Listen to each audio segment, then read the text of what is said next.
Hello, everybody. Welcome back to my podcast. And today, I need to talk, you guys. I need to talk because, to be honest, this podcast, these are just literally they're made for my own therapy. They're made for my own sanity and my own ability to just keep existing in this life, in this world. Because why is this like? Because one day you think you're on top of things and you think you know where you're going. You think like, oh my God, I'm literally on top of the world. Like everything's figured out and I'm going to get there. And no matter what, I'm a winner. And then next day you wake up and you have anxiety that is just, it's out of nowhere. And you just sit there and you're like, okay, what the fuck am I supposed to know? Like, what am I supposed to do now? Anyway. I am back in my dorm. I mean, I only film here, but I was actually away for 10 days. And I was in my parents' house, and I haven't been home since summer. Makes sense. And it just felt so weird. I want to talk about the fact that I think with financial independence came some sort of separation from my parents. And I wasn't really aware of how much I was dependent on them and their opinion and in general, like the connection that we had until I realized how far away we are now as people, because I have all these ideas and things that I want to do and I'm doing. And it's like in the past, I used to feel like I need validation, I need some sort of like approval from my parents of what I'm doing, but now I know that I just don't have that, because ultimately everything I've done that because I wanted to, and not because my parents told me like, oh yeah, that's great, do it. More like the other way around. And because of this, it feels so weird to be back home, and also realize like how, you know, your parents are always gonna look at you as a child, and they're always gonna just like view you as somebody, as their little daughter. And then somebody's just like not a little daughter anymore. And it's so weird because it's like, oh my God. And also you know this like weird feeling when you go from like being dependent on your parents and being like the kind of person who asks for things from your parents. Like I've always been in that position of a receiver, you know. I've always been like, oh, like if I want something, I need to be good enough for my parents so that they would give me this thing, you know. That was always like, I just realized this was my logic in my brain as a kid. I have to be good for my parents so that if I want something, they will give it to me. But now that I make my own money, it's so weird because I don't have to please my parents actually anymore. And this is not what's going to give me money or success. And so now it's like, it's turning from this whole idea of like, I'm a receiver, I'm a child, I need to be good for my parents, and you're kind of scared of your parents when you're a kid, right? But because they have power over you and they have like this influence on you. But now it's turning into a situation when I'm like, oh shit, my parents are gonna get old. They are getting older, and it's not like I have to be a good daughter, you know, so they would give me something because they made money and they bought it for me. It's more of like, I have to make money, I have to support my parents because at some point my parents are not going to work, and like plus I'm the oldest daughter, so it's like almost feel like this pressure of things are, I have to like, you know, achieve A, B, C, D, E, F, G, and if I don't, family's screwed because I cannot rely on my parents. My parents are going to get old pretty fucking soon, and then what am I going to do? Like suddenly it just all kind of came on me because, you know, even though I always was the oldest daughter, I always was just a kid. I was just a child who was supposed to, you know, just be a child and get good grades and be a good girl. And now I suddenly realized that being a good girl and having good grades, that's not gonna give a great fucking, you know, retirement for my parents. This is not gonna get them anything. So now I'm just like, oh my God. Wait a second. Wait, what do you mean? Like, that's not what life was preparing me for, because I've been doing the different thing the entire time. And it's like, obviously I knew it on some level, logically you understand this, but it's like when it kind of like just like it hits you. And then also obviously, since everybody's asking where are you gonna go after you graduate, and I'm like, there's a chance I'm gonna go to master's, there's a chance something else is gonna happen, but it's like the fact that this pressure is all like, this is all that my relatives were asking me about. They didn't ask me about anything else. They were just like, what are you gonna do after graduate? What are you gonna do after graduate? And also the fact that my entire life I was just going on a like simple path of a typical person, and that I don't know, it just all hit me at once. And now I'm full of anxiety, and I'm sitting here and I'm like, this is my last semester in my beautiful fucking dorm, in my beautiful university. What am I gonna do? And it's like, I am happy to be over with this, but I'm also scared as shit of what's gonna come after it. And I know it's gonna be probably good. Like probably I'm gonna figure it out. But it's so scary because it's like, I've never lived a life like this. And I know that if I'm gonna go in masters, it's gonna be pretty predictable of what my life is gonna look like. And it's like, I know how it's gonna look like, but I don't know if it's the best decision.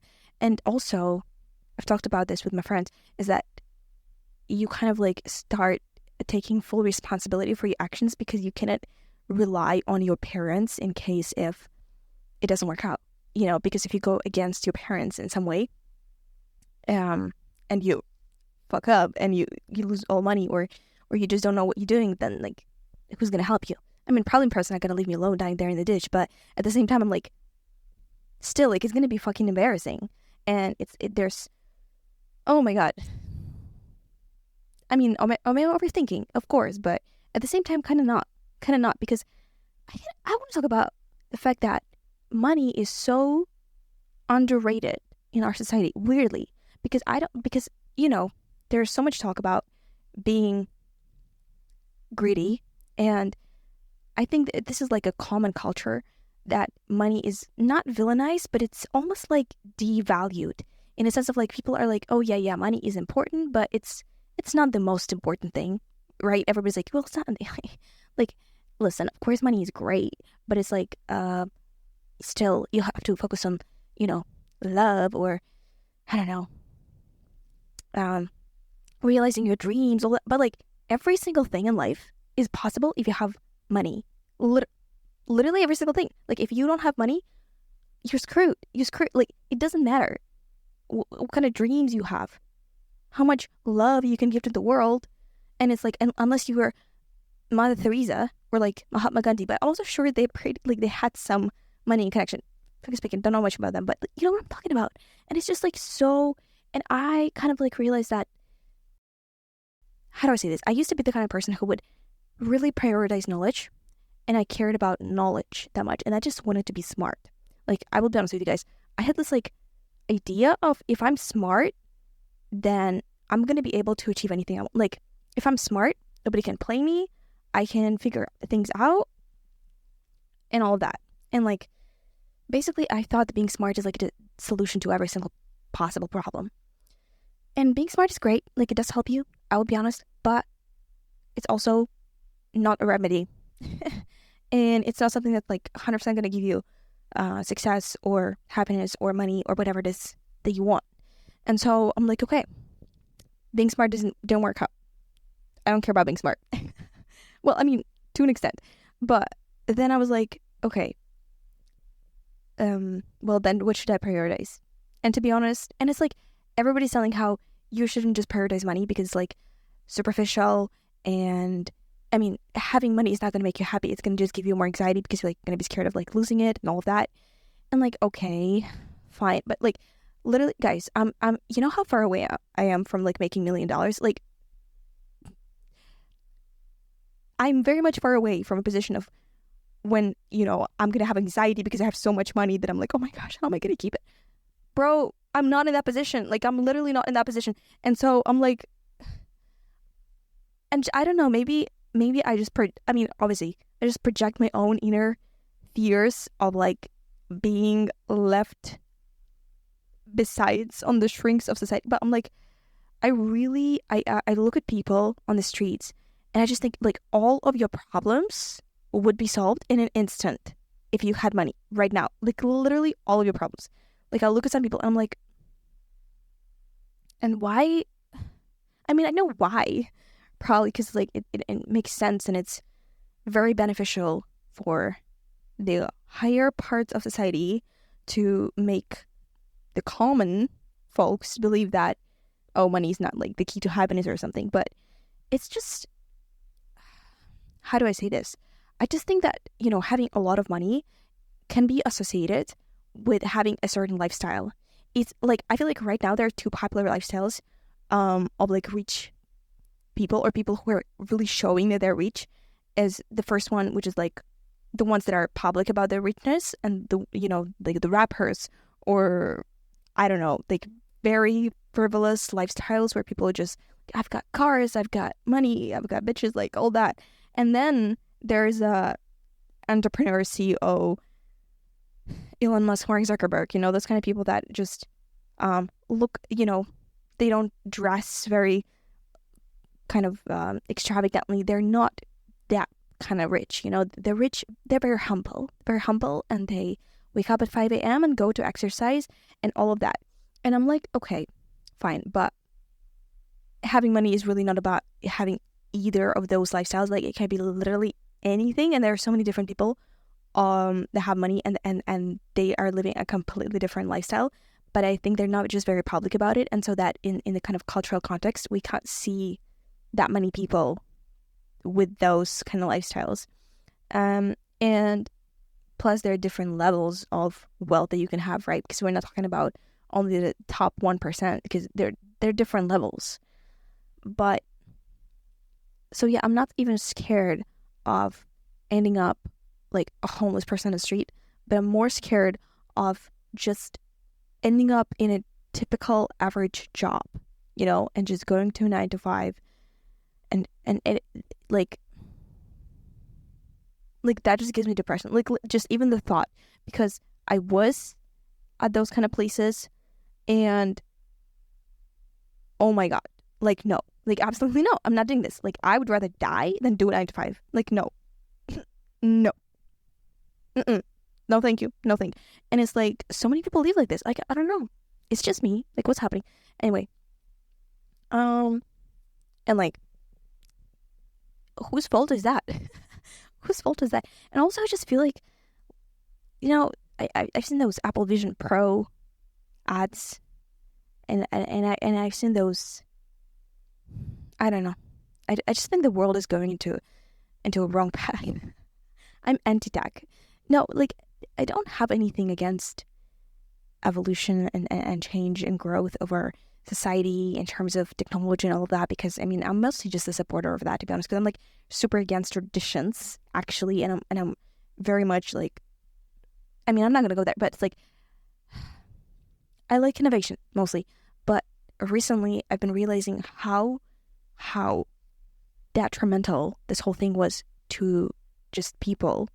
I just think it's kind of like from the far away it looks like we're growing, but if you go really, really closely and look into the minds of people and look into our day-to-day lives, all of that, you can realize how bad it really is. Like I just think we become really separated. And you know, there's a you know, a lot of research done as like depression rates, loneliness rates, mental illnesses rates, all of that is growing. And it's, I mean, we might say like, oh, this is just I don't know, Gen Z is weird. But the truth is, I think technology and social media does affect us exactly in that way. And it's just, I mean, I'm also thinking about the fact, like, I'm a part of that. Like, I watch TikTok every single day. You can see I have brain damage. Like, and I wasn't like that. Too. I used to be the kind of person who's like, ew, I don't want to watch TikTok. I don't want to watch real, like, wasting my time? No. I'm going to go read a book. You know, I want to be smart. And like Ollie, like I was like that person. And now that I've, you know, given up on the idea of being smart, I've become a consumer of content in a lot of ways. And it's not, I mean, I've always been a consumer, but it's almost like, why am I so okay with it? this is what's scary, because I used to be not okay with consuming content on the daily basis, but I still did it sometimes. I still kind of like, when I'm saying I didn't watch TikTok, I did watch it. I just didn't watch it on and on end. But now I don't have any sort of, I kind of like just accepted, like, oh, this is our life. Like, this is a normal thing to wake up and watch TikTok and go to bed and watch TikTok, and just, everybody's just like watching YouTube and things, like watching things, consuming things all the time, and it's like completely, it's a norm. It's a norm. And so what actually makes me scared is that our society is growing up, right? Gen Z is growing up. There's new generation on the go that is terrifying. Oh my God, I feel old. But it's like, at the same time, at this point, if for us, we had some sort of shame of like, oh, I'm watching TikToks, I'm not being productive. Oh, I'm watching TikToks, I'm not like whatever the reason was in your head. New generation does not feel shame for doing any of those things, because this is what they were doing since they were fucking born. Why would they be ashamed of being who they are? And it's like, what I've realized is that our society is changing in such a drastic way that there's going to be no way back. Like, and it's crazy, because when I was born, I didn't even have a smartphone. Like, I got my first smartphone when I was in 5th grade. Like, what is that? What is happening? And this is not a random technology, but I'm genuinely, like, what I'm terrified of is not the fact that we are all just consuming content, but rather, how does this affect us in just like personal state? And like, what does it mean? Because I don't even think this is like a good or bad thing. I'm just terrified because this is going to change us. This is what I can say. And this has already changed us. And like, the fact that our society will never be the same, it's crazy. Also, like, yeah, I don't know. It's just, why I also thought about it, because I watched this show. It's called Daisy Jones and the Six. Maybe you've heard about it. A friend recommended it to me. It's basically a show based on a book that is like a fake autobiography about a band that is kind of born in Los Angeles in the 80s. And I think it was the 80s, somewhere around those times. And yeah, it's about how the band appeared and how it fell apart. And oh my God, very beautiful, beautiful show. If you like crying, recommend. Yeah, but, and I mean, also, it's basically about singers and songwriters. So for me, that was, I love to watch this. And I related to a lot of the things that were shown, but I also was so taken aback by the music industry back in the days when there was no social media. The fact that, like, the main character, Daisy Jones, she literally just lived in LA. And the way both of those people would end up becoming the mainstream top artists is that they just literally met the main producer, like the most famous producer in LA, like on the street. That is literally it. And I'm like, wow, because I don't think that is possible nowadays. Like, of course, you can go to LA and watch and like meet a producer on the street, but the chances of you actually just because of that going there and recording an album and being on a label and all that, like, the times were so different and they were so much. It feels like simpler. I mean, obviously, it's a show and this is not what actually happened, but in a lot of ways, life was completely different. I mean, the records, the fact that you needed to play like on the thing, and the fact that there was no TikTok with hooks and reels and snippets and the fact that you have to promote music, all of that. And it's just like, because I was born in this and this is the way I discover new music, I'm not like very much irritated with it because I'm like, okay, like this is the norm of our days. But at the same time, I just think that back in the days, it was so different and it was almost, the market right now is oversaturated. Back in the days, it was just 2, 3, 4, 5 new artists on the label because, whether you were going to have an album was really dependent on whether you're going to have the ability to record in the studio, and that depended on production, that depended on studios, and the studios kind of determined, who's going to get the money. But right now, there's so many different indie artists, so many people who are just making music by their own because it's just easier and it's possible with the new technology and promoting it through social media, that market is extremely oversaturated. And it's like, I'm not saying this to be like, the problem is like a lot of this music is really good. And it's like, it's not the fact that everybody is just creating the same thing all over and over again. No, because this is a market that is all unique and interesting, and it's so oversaturated, and everybody's trying to, become the next big thing, and everybody's kind of like almost in the same conditions, because like who's gonna win the algorithms, because there's no such thing as like, if you're gonna pay for ads, or even if you're gonna whatever, like you can put money into this, but the truth is, if your music is bad, it's not gonna get popular, and if it's good, it has a really good chance. And I mean, of course, you need a good content strategy, you need a good visuals, all of that, and that, you can pour money into this, but also it's so different. It's so different from how it was back in the days, and it's weird. Like, just imagine telling somebody who was like Elvis Presley, Michael Jackson, imagine, and not even those, like those are super old, right? Let's talk about like Adele. Let's talk like even Katy Perry, like Meghan Trainor, like the pop stars of the 2000s, okay? Nicki Minaj, all those people.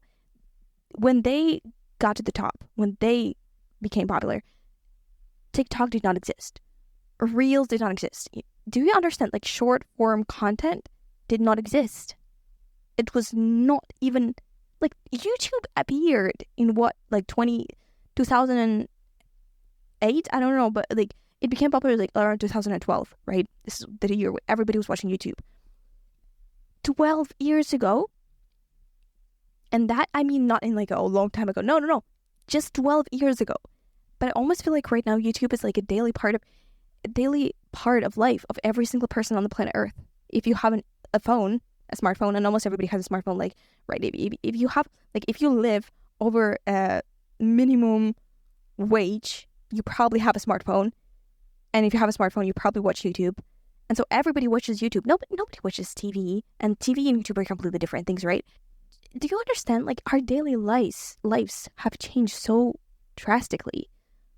And I'm not saying, like, because a lot of people are like, on the social media, they're like, oh, we drop social media.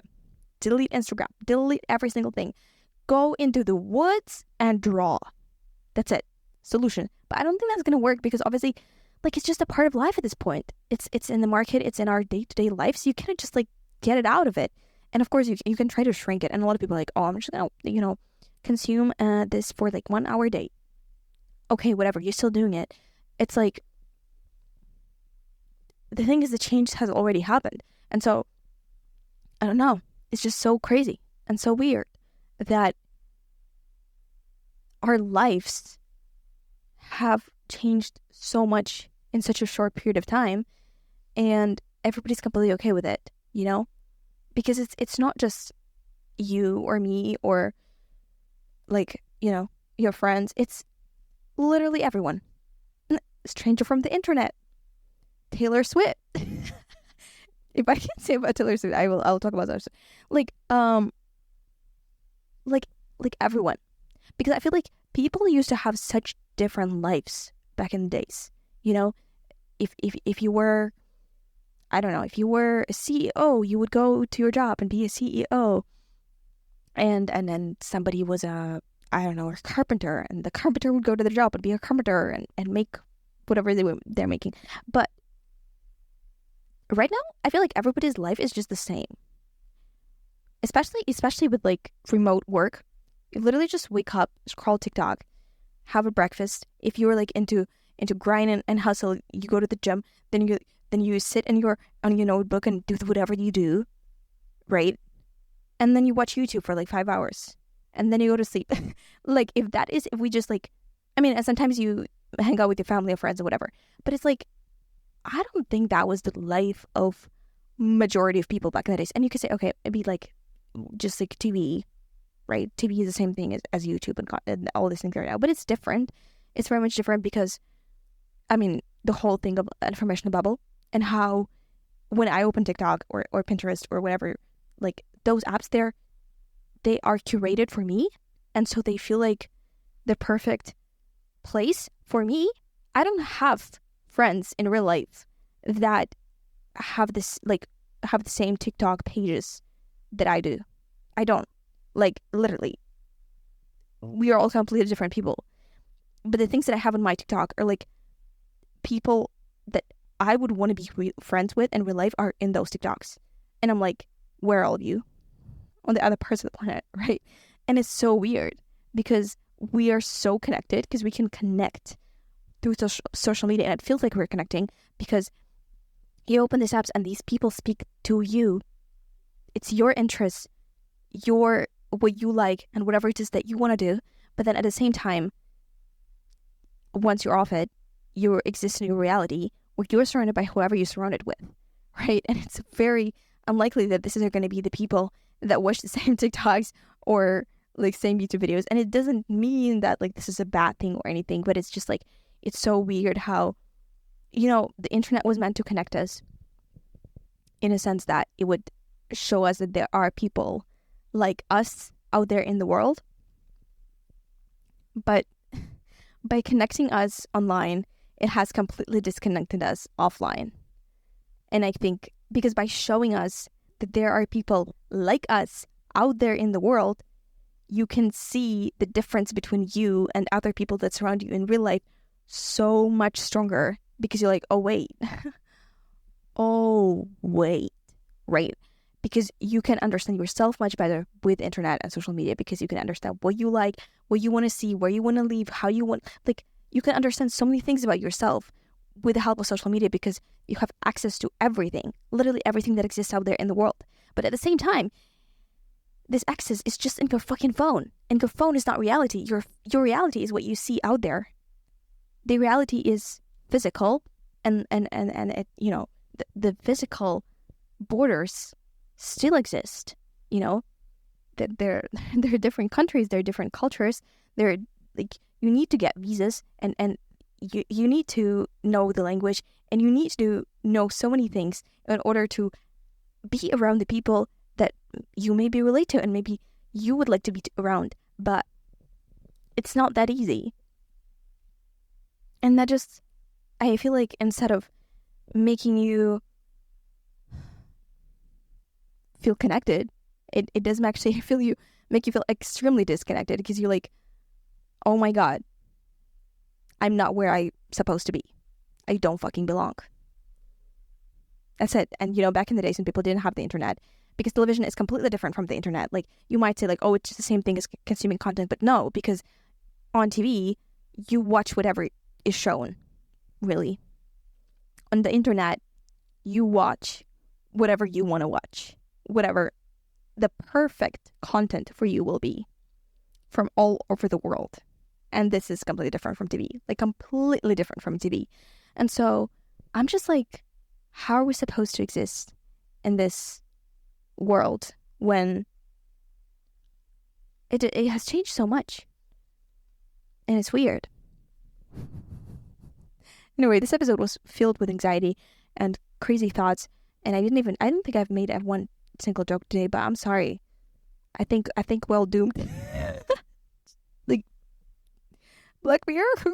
Anyway, this was a bit like, yeah, this is me being tag alarming, and y'all should consider. You should consider. Just consider, you guys. Anyway, thank you so much for watching this episode. I don't know if you've noticed that I've had a broken nail this entire time, but now you did.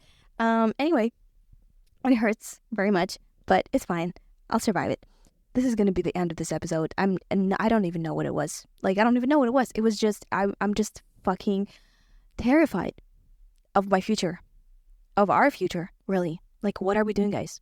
I love you all, and please subscribe to my YouTube channel, and subscribe to my Instagram, katyakarat, and subscribe to my TikTok, katyakarat, and subscribe to all of my social media, because I mean, if you wanna, at this point, the game is awful, but you gotta play it if you want to win. Anyway, guys, see you in the next one.